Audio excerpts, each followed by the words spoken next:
चाहे आपकी चिकित्सा हो, चाहे आपकी कोचिंग हो, चाहे पर्यावरण शिक्षा के बारे में हो, आपने समाज को एक नई दिशा में शिक्षित करने का काम किया है। आपने क्षेत्र के ऐसे बच्चों को डॉक्टर बनाने का काम किया है और डॉक्टर बनाने का बीड़ा आगे भी उठाया है, जो कभी डॉक्टर बनने के बारे में सोच भी नहीं सकते थे और शायद उनके अभिभावकों को ऐसी जानकारी भी नहीं थी कि हमारा बच्चा फ्री में डॉक्टर बन सकता है। उनको लगता था कि अगर हमारे बच्चों को डॉक्टर बनाना है तो उसे 10 लाख, 20 लाख, 50 लाख, 1 करोड़ रुपए की आवश्यकता है, तब हमारा बच्चा डॉक्टर बन पाएगा। हमारे हरैया जैसे पिछड़े क्षेत्र में डॉक्टर साहब ने कोचिंग की स्थापना करके और अगल बगल के गांव में तमाम डॉक्टर बच्चों को बना के आपने दिखाया है कि हम लोगों से अलग हटके अपने संगठन के माध्यम से कैसे कार्य कर रहे हैं।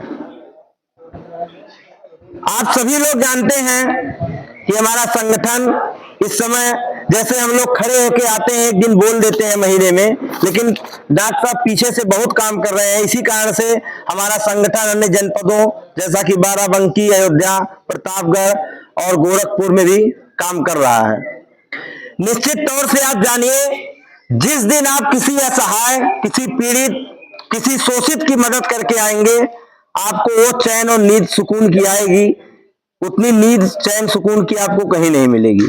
जैसा कि आप सभी लोग जानते हैं, हमारे बीच में एक माता जी आई है, महिला है सड़वलिया की।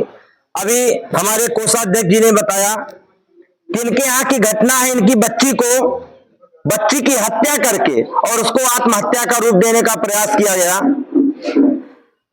जब ये थाने पे गई, अकेले इनको भगा दिया गया, क्योंकि जो विपक्षी थे वो पहले से आके बैठे थे, वो लोग मिले उले भी थे, तो इसलिए इनकी कोई सुनवाई नहीं हुई। लेकिन जब फिर दोबारा हम लोग, हमारे बीच मंचा सिंह है, रत्नेश जी, कोमल जी भी हैं, तमाम लोग हैं, जब हम लोग दोबारा इनके यहाँ पहुंचे और जब 30, 40, 50 की संख्या में हम लोग थाने पे पहुंचे तो ये सच्चो घबरा गए। उन्होंने कहा भैया सब लोग बाहर लो, 5 लोगों का प्रतिनिधिमंडल आए और बात करे, बताइए निश्चित तौर से आपके केस की सुनवाई होगी।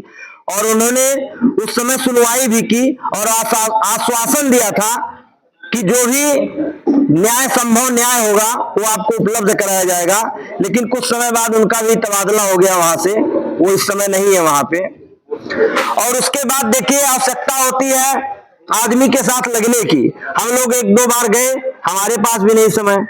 तो जब संगठन में ज्यादा से ज्यादा लोग जुड़े रहेंगे, जैसे मान लीजिए 40 लोग पहुंचे, फिर दोबारा पहुंचने की आवश्यकता होगी, क्योंकि आप लोग जानते हैं कोई भी प्रशासनिक कार्य 1-2 बार जाने से हो नहीं पाता है।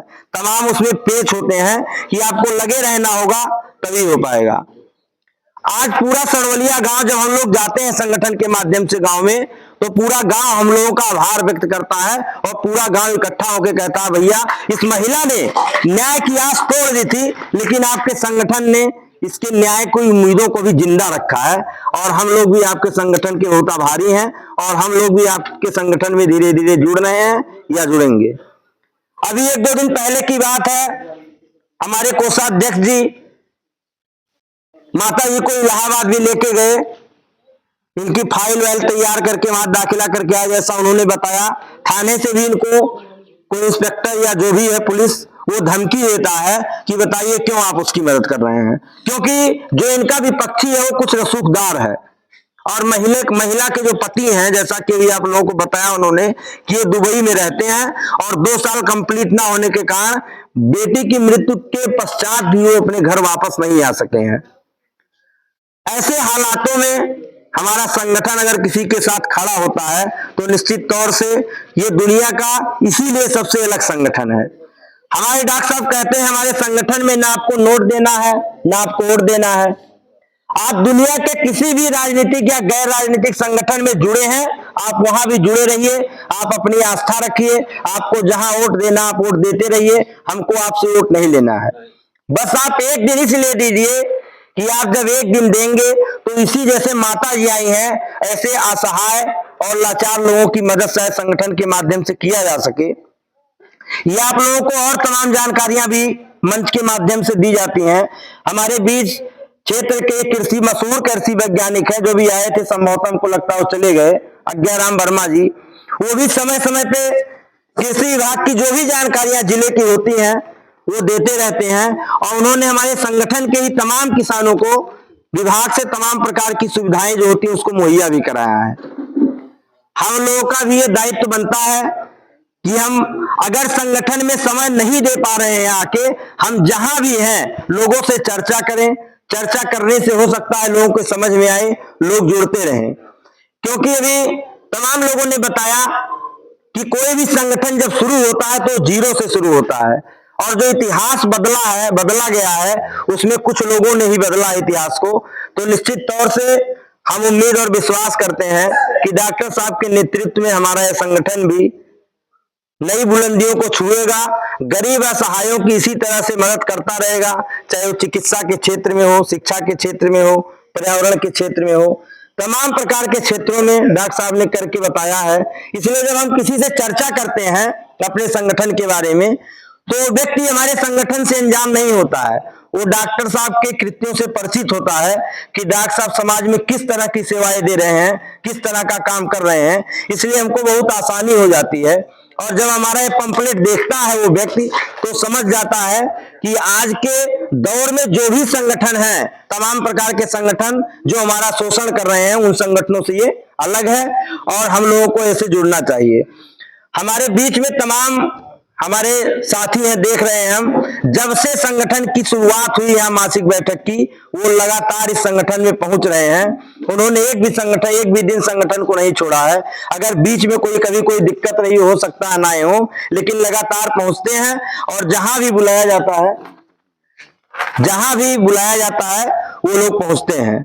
साथियों, एक बात आप जान लीजिए, जिस दिन आपने मन में ठान लिया राष्ट्रकवि रामधारी सिंह दिनकर की वो पंक्तियां, खम ठोक ठेलता है जब नर, पर्वत के जाते पांव उखड़, मानव जब जोर लगाता है पत्थर पानी बन जाता है। अगर आपने इन पंक्तियों को अपने जेहन में उतार लिया तो निश्चित तौर से हमारे संगठन का हर एक सिपाही आने वाले समय में इतिहास रचेगा। मैं आपको बताऊं, मैं यही आपके बगल में हरवैया, विकास क्षेत्र हरवैया में एक विद्यालय है, कंपोजिट विद्यालय बड़रिया कुंवर, मैं वहां पे सहायक अध्यापक के रूप में कार्यरत हूं। हमारे प्राइमरी सेक्शन में 3 लोग हैं, मैं हूं, एक मैडम है और एक हमारे शिक्षा मित्र हैं। 3 लोग हैं, और हम लोग 6 क्लासों की पढ़ाई कराते हैं, प्री प्राइमरी 5 से 6 साल वालों को लेके, और कक्षा 1 से 5। 3 क्लास मैं पढ़ाता हूं, 2 मैडम और एक हमारे शिक्षा मित्र बंधु हैं वो पढ़ाते हैं। ऐसे अभावों के साथ भी हमने अपने 4 बच्चों को नवोदय का फॉर्म भरवाया, और उनको हम लोग सुबह 1 घंटा पहले जाके पढ़ाते थे, शाम को भी, रोज नहीं, लेकिन जान लीजिए कि हफ्ते में 2 या 3 दिन रोक के आधा घंटा पढ़ाते थे, इंटरवल में भी पढ़ाते थे। और हमारे चारों बच्चों ने नवोदय की परीक्षा में अपनी मेधा का परचम लहराकर और पूरे प्रदेश में बड़रिया कुंवर को दर्ज करा दिया है। हमको जब ये रिजल्ट निकला तो हमको नहीं लगा कि ऐसा अद्भुत मामला है, लेकिन हमारे विभाग के श्रीवास्तव जी हैं, सर जी, उन्होंने फोन किया हमारे मोबाइल पे। उन्होंने कहा ये इतिहास है उत्तर प्रदेश का कि किसी एक सत्र में किसी एक विद्यालय से, चाहे वो प्राइवेट हो चाहे सरकारी, 4 बच्चों ने पहली बार इतिहास रच के सफलता अर्जित की है। तो निश्चित तौर से साथियों, अगर आप जिन चीजों को आप मन में ठान लेंगे वो चीजें आपके लिए आसान होती जाएंगी। देखिए, संघर्ष तो हर जगह है, लेकिन अगर आप उसी को ये मान के बैठ लेंगे कि ये सीमित संसाधनों में हम कैसे काम करेंगे, तो निश्चित तौर से आप नहीं कर पाएंगे। लेकिन अगर आप कठिनाइयों को और संघर्षों को पीछे छोड़ते हुए आगे बढ़ते रहेंगे तो निश्चित तौर से आप एक दिन आपका परचम लहरेगा। हमारे वो बच्चे आए हैं नवोदय में जिनके माता पिता, आप शुद्ध जैसे कहते हैं अंगूठा छाप, 4 के चारों जो गार्जियन है हमारे, वो अंगूठा लगाते हैं, एक भी उसमें सिग्नेचर नहीं बनाता है। चारों बच्चे जो आए हैं, मतलब ऐसा नहीं कि उनको घर पे भी कोई गाइडेंस मिली हो, उनके घर में कोई कक्षा 10 भी नहीं पास है। हम लोगों ने बच्चों का ग्रुप बनाया, बच्चों को दिन में पढ़ाने के साथ साथ बच्चों का व्हाट्सएप ग्रुप बनाया, और हम बच्चों को 11-20 तक फोन करते थे कि ये 2 सेट देते थे कि दोनों सेट हल कर लिए कि नहीं, क्योंकि दोनों सेट हल करने में 2-4 घंटे लगता था। बच्चों के गार्जियन कहते थे कहा मास्टर साहब रतिये परेशान करता हो। हम कहें बच्चा परेशान नहीं हो रहा, आप क्यों दिक्कत महसूस कर रहे हैं। और धीरे धीरे बच्चे 2-4 दिन केवल गार्जियन बोले, उसके बाद बच्चे उनको डांटने लगे कि तू कहो बोल, तुम पढ़े खम्मे में, तो मास्टर साहब परेशान नहीं करता, मैं पढ़े जो। बच्चों ने ठाना, उनकी भी मेहनत थी, केवल हमारी मेहनत नहीं है। बच्चे ऐसे थे कि वो एक भी दिन रुके नहीं। साल भर में हमारे यहाँ जो बच्ची टॉप की प्रीति मौर्य, जिसने नवोदय में हमारे यहाँ से, वो बच्ची एक भी दिन विद्यालय से एब्सेंट नहीं रही। दूसरे नंबर पे जो बच्ची है वो एक दिन केवल उपस्थित रही, बाकी 2 बच्चियां 4 या 5 दिन थी पूरे सत्र में, तब बच्चों ने निकाल पाए परीक्षा। हमारी मेहनत के साथ साथ उनकी भी ये मेहनत है, उनके अभिभावकों की मेहनत है। तो आप लोग अगर प्रतिदिन, मेरा कहने का मतलब ये है कि जिस भी क्षेत्र में अगर आप ठान लेंगे, ठानने के साथ अगर आप लगे रहेंगे कि हमको ये सफलता अर्जित करनी है, तो निश्चित तौर से सफलता आपके कदम चूमेगी। साथियों, आपको बताते हुए बड़ी खुशी हो रही है कि आप लोग जिस संगठन में जुड़े हैं, ये संगठन देख लीजिए भी आपको ऐसा कि बताया गया ऐसे असहाय लोगों की मदद करता है। और निश्चित तौर से माता जी के संबंध में जो भी समस्याएं आगे आने वाली है या आगे आएंगी, अगर आपको बुलाया जाता है, क्योंकि सभी का मोबाइल नंबर, कांटेक्ट नंबर, अधिकांश लोग वैसे भी कांटेक्ट में हैं, तो आप निश्चित तौर से अपना एक दिन का काम छोड़ के माता जी की समस्या के लिए खड़े होइए, क्योंकि ऐसा भी हो सकता है कि हमारे जीवन में भी कभी कोई समस्या आ सकती है।